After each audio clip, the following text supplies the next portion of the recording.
আমার কারাগারে থাকা অবস্থায় আব্বা ইন্তেকাল করলেন। মা আমার আব্বা হারিয়ে বড় ছেলের জন্য পেরেশান। মাকে বললাম তুমি আমার বাসায় চল। মাত্র কয়েকদিন আগে মাকে আনলাম। 20 জুলাই রাত 2:30টার সময় আমার বাসা ঘেরাও করে মা কান্নাকাটি করতে লাগলেন, আমার ছেলে কয়েকদিন আগে জেল থেকে বের হলো, কেন তোমরা আজকে নিয়ে যাবা? আমি মাকে জড়ায় ধরে কপালে চুমু দিয়ে বলেছিলাম, মা এবার দেরি হবে না, তুমি দোয়া করো আমার জন্য। আমি যখন ফোন করলাম 5 আগস্ট লিখলে, মা তুমি কেমন আছো? মা আমাকে বলল, তোমাকে ধরার পরে আমাকে লোকেরা বলেছে তোমার ছেলে আবার জেলে গেছে, আর বেরোতে পারবে না। আমার মমতাময়ী অল্প শিক্ষিত মা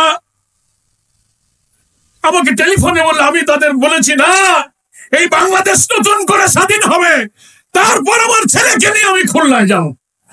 আমি তো টেলিফোনে মার জবাব শুনে অবাক। আমার মা রাজনীতি বোঝে না, বৃদ্ধ, তার অন্তরে কি কথা আল্লাহ তৈরি করে দিলেন যে এই দেশ আবার নতুন করে স্বাধীন হবে আর আমার ছেলে কিনে আমি খুলনায় যাব। মাকে বললাম, মা তোমার দোয়া কবুল হয়েছে, আমি তাড়াতাড়ি আসবো বলেছিলাম, আমি চলে আসছি। তারপর আমি মাকে নিয়ে খুলনায় গেছি। প্রিয় গাজীপুরবাসী, দেশবাসীকে এই কথাগুলো আমি কেন বলছি? শুরুতে আমি বলেছি আমরা একটা কালো যুগ পার করেছি। হ্যাঁ, আমরা যদি কোনো অন্যায় করতাম, অপরাধ করতো, তাহলে মনকে বুঝ দেওয়া যেত। আল্লাহর এত প্রিয় নেক মানুষগুলোকে এই বৃদ্ধ বয়সে ফাঁসিতে জড়িয়ে ঝুলিয়ে তুমি ফাঁসি দিয়েছো, তোমার অন্তর কাঁপে নাই? আসমান কেঁপেছে, জমিন কেঁপেছে, বাংলাদেশ এবং দুনিয়ার সমস্ত আল্লাহ আল্লাহরা চোখের পানি ফেলেছে।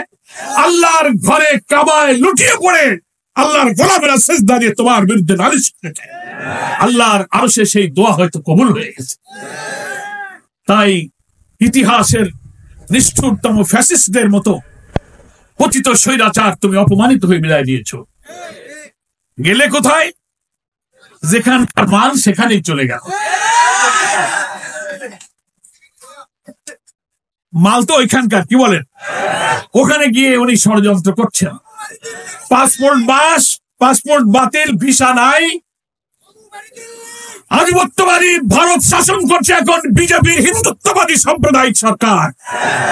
আমরা বলতে চাই, আন্তর্জাতিক কনভেনশন, জেনেভা কনভেনশন, সমস্ত কূটনৈতিক রীতিনীতি ভঙ্গ করে এত বড় খুনি, অপরাধী, হত্যাকাণ্ডের মাস্টার মাইন্ডকে কেন তুমি সেখানে আশ্রয় দিয়েছ? তাহলে আমরা এটা বলতে বাধ্য, 18 বছরের জুলুম, নির্যাতন, সাহায্য করেছে। বাংলাদেশ সরকারের পক্ষ থেকে ভারতকে চিঠি দেওয়া হয়েছে, তাকে ফেরত দেন, তাকে বিচারের আওতায় আনা হবে। ট্রাইব্যুনাল করেছিলে আল্লাহ আল্লাহ লোকদেরকে ফাঁসি দেওয়ার জন্য। আল্লাহর কি ইচ্ছা, সেই ট্রাইব্যুনালাই এখন তোমার জন্য ফাঁসির আয়োজন চলছে। কোথায় যাবা? ওমা তাশাউনা ইল্লা আইয়াশা আল্লাহু রাব্বুল আলামিন। তোমাদের কোনো ইচ্ছাই কাজে লাগবে না যদি আল্লাহর ইচ্ছা না হয়। কি বলেন, ঠিক কিনা?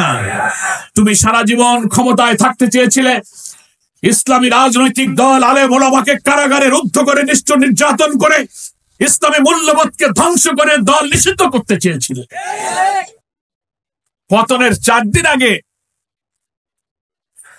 বাঁচার আর কোন উপায় নেই, সে মনে করলে যে সব আন্দোলন, সব সংগ্রাম, সব বিদ্রোহ জামাত আর শিবির করতেছে। বাঁচার শেষ উপায় হলো জামাত শিবির নিষিদ্ধ করে দাও। ডুবন্ত মানুষ যখন সাগরে ডুবতে থাকে, বাঁচার কোনো পথ যখন পায় না, হাতড়াইতে থাকে, একটা শ্যাওলা যদি পায় তো ওইটা ধরে বাঁচতে চায়। শ্যাওলা ধরে কি বাঁচা যায়? বাঁচা যায়। তোমার পতনের 4 দিন আগে তুমি জামাত শিবিরকে নিষিদ্ধ করলে, 4 দিন পরেই আল্লাহ তাআলা তোমাকে নিষিদ্ধ করে দিল। এটাই হচ্ছে আল্লাহর ইচ্ছা। তুমি আর দেশে আসতে পারবা কিনা জানি না। মাঝে মাঝে অডিও ভিডিও গণমাধ্যমের 2-1টা বক্তব্য ছেড়ে দিতেছে, শোনেন না? তোমরা চালায় যাও না, আপা আপনার জন্য খুব মায়া লাগে, আপনি আসেন, এই জায়গায় আমরা দেখবানে, হেন তেন বলে। না, তোমরা চিন্তা করো না, আমি পাশে আসি, ঢুকে পড়বানে। শুনছেন আপনারা? শুনছেন না? আমরা বলছি আসেন, ঢুকে পড়েন। আমরা একেবারে গেট টেট সাজায় মালা দিয়ে বরণ করার জন্য বসে আছি। আপনার এই হত্যাকাণ্ড, আমরা দুর্বল হতে পারি, আমরা অসহায় ছিলাম, আমাদের আপনারা হাত পা বেঁধেছেন, ডান্ডা বেড়ি পরিয়েছেন, হাত কড়া পরিয়েছেন, কথা বলতে দেননি, মিটিং করতে দেননি। 3-4 জন লোক বাড়িতে বসলে ধরে নিয়ে বলেছে নাশকতার ষড়যন্ত্র করতেছ, হাতে বোমা দিয়ে মামলা দিয়েছ। আমাদের কিছু করার ছিল না, কিন্তু আমাদের সৃষ্টিকর্তা মহান রবের তো অনেক ক্ষমতা, অনেক শক্তির মালিক। সেই তোমার ফাইলটা এখন তার হাতে, ফাইলটা আল্লাহ ডাইরেক্ট হ্যান্ডেল করতেছে। কি বলেন, ঠিক কি? 200-র উপরে মামলা হয়ে গেছে ট্রাইব্যুনালে, রেড অ্যালার্ট জারি হয়েছে, ওয়ারেন্ট জারি হয়েছে, ভিসা বাতিল হয়ে গেছে। আপনি এখন টপ করে ঢুকে পড়েন। সেই জন্য আমি শুরুতেই বলেছিলাম একটা কালো যুগ পার করেছি। যাদের রক্ত, যাদের ত্যাগ, যাদের শাহাদাত, যাদের ইখলাস, যাদের চোখের পানির বিনিময়ে 2000 ছাত্র জনতা জীবন দিয়েছে, 40,000 ছাত্র জনতা আহত হয়েছে, পঙ্গু হয়েছে, হাত নেই, চোখ নেই, মাথার মগজ বেরিয়ে গেছে, পা কেটে ফেলেছে। আমরা আজকের এই ঐতিহাসিক কর্মী সম্মেলনে এই শহীদ এবং আহত সমস্ত ছাত্র জনতার কষ্ট, ত্যাগ, নির্যাতনকে গভীর শ্রদ্ধার সাথে স্মরণ করছি। আল্লাহর কাছে তাদের শাহাদাতের জন্য দোয়া করছি। এবং এই গুনাই অবস্থানের তারা হচ্ছে গর্বিত অংশীদার। কি বলেন, ঠিক কিনা? কথা এখন জুমার দিন লম্বা করা যাবে না। কয়েকটি মৌলিক 2-4টি কথা আল্লাহ তৌফিক দিলে বলে আমার বক্তব্যটা আমি শেষ করতে চাই। কথাগুলো শুনে যাবেন তো আপনারা? সেটা হলো এই যে ত্যাগ, এই যে আত্মদান, এই যে রক্তদান, যারা চলে গেল তারা বিজয় দেখে যেতে পারলো না। তাদের স্ত্রী, তার সন্তান, শিশুরা কাঁদে, আহতরা হাসপাতালে। এই বিজয়, এই মুক্তির স্বাদ তারা দেখতে পাচ্ছে না। তাহলে যারা রক্ত দিয়ে গেল, এদের এই রক্তের ঋণ, এই দায় আমাদের শোধ করতে হবে। কি বলেন, ঠিক কিনা? আমরা সবাই তাদের রক্তের কাছে ঋণী আছি।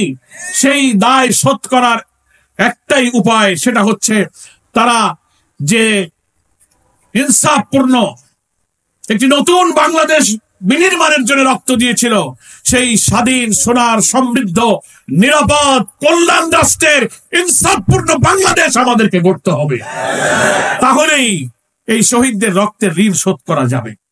এখন সেই দেশ গড়া শুরু হয়েছে, আবার নতুন চক্রান্ত, ষড়যন্ত্র শুরু হয়েছে। দেখতেছেন না? বিপ্লবের পরেই প্রতি বিপ্লব, জুডিশিয়াল কু, আনসার কাণ্ড, এই দাবি ওই দাবি, ধর্মঘট, সচিবালয় আগুন, হিন্দু, মুসলিম, বৌদ্ধ, খ্রিস্টান, অমুসলিম ভাইদেরকে নিয়ে নানান ষড়যন্ত্রকারী একটা অরাজকতা তৈরি করে তারা বুঝাতে চায় যে না, বাংলাদেশে এখন হিন্দু ভাইরা আওয়ামী লীগ না আসলে শান্তিতে থাকবে না, ওদের আসতে হবে। এখন সংখ্যালঘু তাদের ভাষায়, তারা এখন নিরাপদ নেই, তাদের অধিকার বঞ্চিত। এই পরিস্থিতি তৈরি করার চক্রান্ত চলেছে 5 মাসে। কি বলেন, ঠিক কিনা? কিন্তু আলহামদুলিল্লাহ বাংলাদেশের বিপ্লবী ছাত্র জনতা, সেনাবাহিনী এবং অন্তর্বর্তীকালীন সরকার দৃঢ়তার সাথে ভারতীয় আধিপত্যবাদী শক্তির এদেশীয় দালাল এবং আন্তর্জাতিক ভাবে যারা ষড়যন্ত্র করছেন, তাদের এই চেষ্টাকে ব্যর্থ করে দিয়েছে। কি বলেন?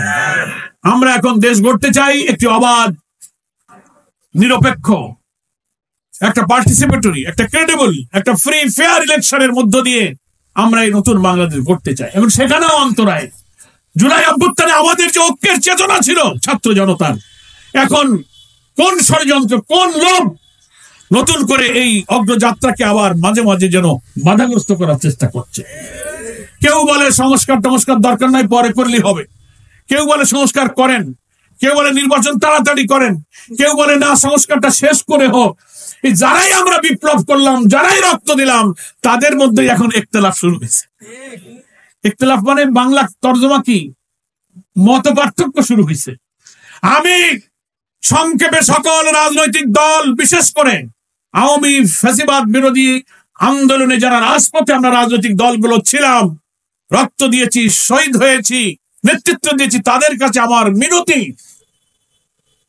জুলাই অভ্যুত্থানের যে চেতনা, এই ঐক্যকে অটুট রেখে আসুন, একটা জাতীয় ঐক্যের পরিবেশ তৈরি করে আমরা একটা গ্রহণযোগ্য নির্বাচনের জন্য যতটুকু সংস্কার প্রয়োজন, সেই সংস্কারটুকু করে আমরা নির্বাচনে যাই।